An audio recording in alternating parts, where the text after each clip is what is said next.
자, 조금 쉬셨나요? 자, 보겠습니다. 우리 잠깐만 문제를 좀 풀어볼까 합니다. 192쪽을 볼게요. 192. 거기 이제 바이어스 문제가 몇 개 안 나오긴 했는데, 자, 8번부터 보겠습니다.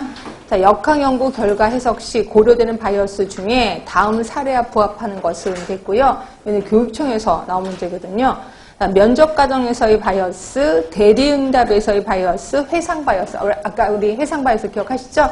이거는 선택이 아니라 정보 바이어스였죠. 그래서 대상자로 하여금 정보를 얻어내는 과정에서 바이어스가 생긴다. 그래서 답은 2번인 거고요. 그 다음에 9번 보세요. 자, 9번 보시면 특별한 중재를 받지 않아도 연구에 참여함으로써 행동의 변화를 유발하고 요인 자체의 변화를 가져오게 된다.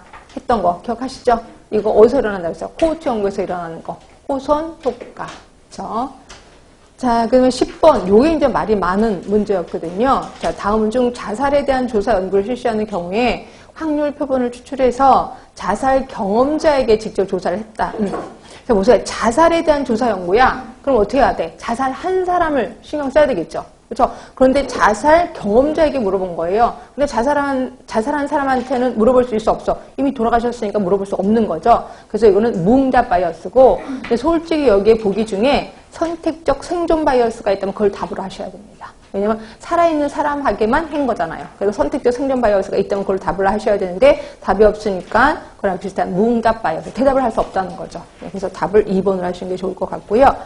그 다음에 11번 같은 경우는 제가 이제 말씀드리지 않은 건데, 자, 조기에 발견돼서 임상적인 질병 발생 시 발견될 때보다 생존기간이 길어 보이는 바이어스, 이걸 우리 조기 발견 바이어스라고 해서 답은 3번이거든요. 그러니까 이런 거죠. 진단의 시기를 앞당김으로써 검진을 받는 사람에게 생존율이 높아 보이게 되는 거야. 그러니까 그러니까 이런 거 있잖아. 암도 두 가지가 있어요.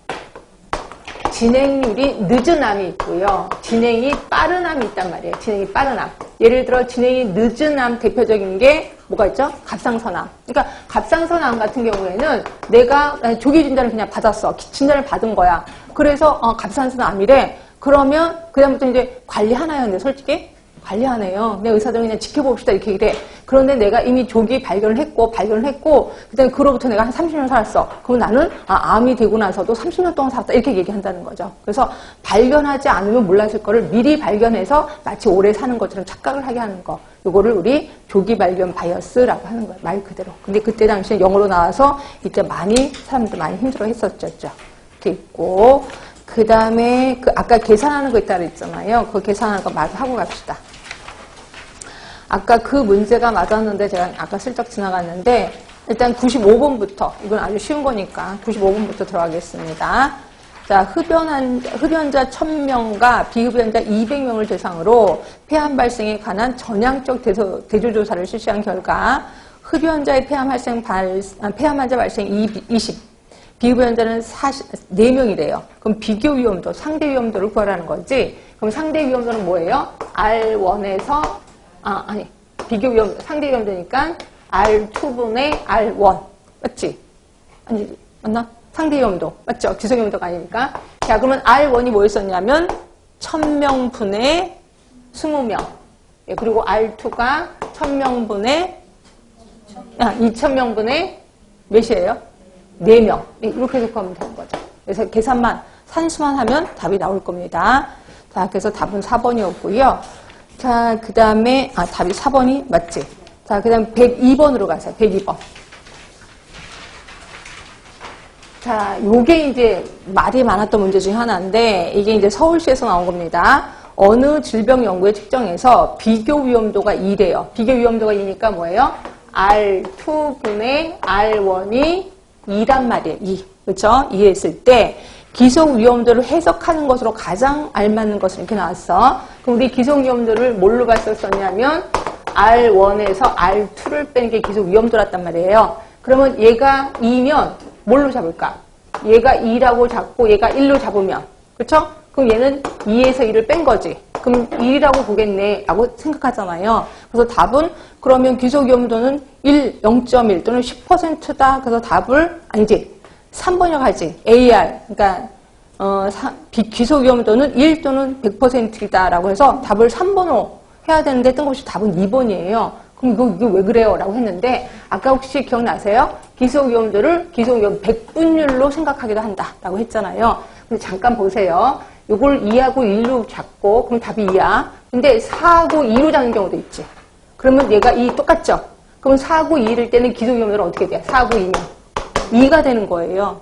그럼 또 여기를 6하고 3으로 잡읍시다. 그럼 2가 똑같이 돼. 그럼 여기서는 6 빼기 3 하면 또 3이 되는 거야. 그러니까 계속해서 기소위험들은 수치가 늘어날 수밖에 없는 거예요. 그렇죠? 그래서 이럴 때는 기소위험 100분율로 하면 딱 똑같아집니다. 자, 기소위험 100분율로 볼게요. 아까 기소위험도나 기소위험 100분이랑 똑같이 취급하는 학자들도 있다라고 표현했었잖아요. 그래서 기소위험 100분율로 하면 자, R1 분의 R1-R2였거든요. 그러면 자, 2고 1일 때야. 자, 2하고 1, 그 다음에 여기 2. 그럼 답이 뭐가 나와요? 0.5가 나오는 거죠. 그래서 그러면 4하고 2일 때 봅시다. 그러면 4하고 2, 그 다음에 4. 이때도 똑같이 0.5가 나와요. 그렇죠? 또 6하고 3일 때 똑같이 0.5가 나옵니다. 그래서 이거는 기소위험도라고는 했지만 기소위험 100분율로 구하시면 답은 나오는 거예요. 답은 2가 되는 겁니다. 그래서 이 문제를 내신 분은 기소위험도를 기소위험 100분이라고 똑같이 체크하신 분이구나 이렇게 보시면 돼요. 이런 문제 때문에 제가 아까 그 체크 포인트를 읽어드린 거고요. 자, 그 다음에 105번을 볼까요? 105번. 제가 아까 2차 발병률 얘기를 좀 안 해서요. 자, 우리 아까 발병률, 발생률 이런 거 배웠는데 2차 발병률이라는 게 뭐냐면 자, 이런 거예요. 어느 한 공간, 이 공간에 그 병을 갖고 오신 분이 들어왔어. 그 병을 갖고 오신 분이. 그래서 이분으로 인해서 다른 사람한테 옮기는 거를 우리 2차 발병률이라고 해. 이때는 발생률이라고 표현하지 않고 여기는 위험에 노출된 인구수잖아요. 그래서 이걸 2차 발병률이라고 하는 거죠. 자, 그래서 보면 발병률 구하는 거랑 똑같습니다. 자, 보세요. 건강한 9명의 가족이 있었었는데 초등학교에 다니는 자녀 3명이 홍역에 걸렸대요. 그리고 집에 계시는 면역력이 약한 할머니, 할아버지만 질병이 옮았어. 2차 발병률을 구하라는 거죠. 그러면 건강한 가족이 9명이에요. 그렇죠? 이 중에 할머니, 할아버지가 걸렸다 그랬지? 그러니까 2명이 걸린 겁니다. 근데 이미 3명인 아이가 걸렸잖아요. 얘는 걸린 애죠, 이미. 그러니까 3명을 빼주셔야 되겠죠. 그러니까 이때 3명은 아이를 발단 환자라고 하거든요. 최초의 환자. 우리 집에 들어온 최초의 환자를 우리 발단 환자라고 하는 거고요. 항상 발단 환자는 빼주셔야 돼. 이 친구 때문에 걸린 거니까. 이제 2차 발병률은. 그래서 이때는 9에서 3을 빼줘야 된다. 이렇게 보시면 돼요. 이게 2차 발병률입니다. 자, 그 다음에 107번도 좀 볼게요. 107번. 자, 일정 기간 동안 어떤 질병의 위험 요인에 노출된 대상자 중에서 새롭게 그 질병에 걸린 대상자 수. 보세요. 위험 요인에 노출된 사람 수 중에 그 병에 새로 걸린 사람. 뭐예요? 발병률로 해야 되죠. 근데 발병률이 없죠? 그러니까 발생률로 답을 하셔야 되는 거죠. 이럴 때는. 근데 만약에 여기 발병률이 있어? 그럼 당연히 답은 발병률로 하셔야 될 거예요. 그렇죠? 그래서 제가 그랬잖아. 발병률하고 발생률을 같이 취급하는 경우도 되게 많다. 그렇죠? 아까 얘기했죠? 자, 그 다음 110번을 보세요. 110번에 보시면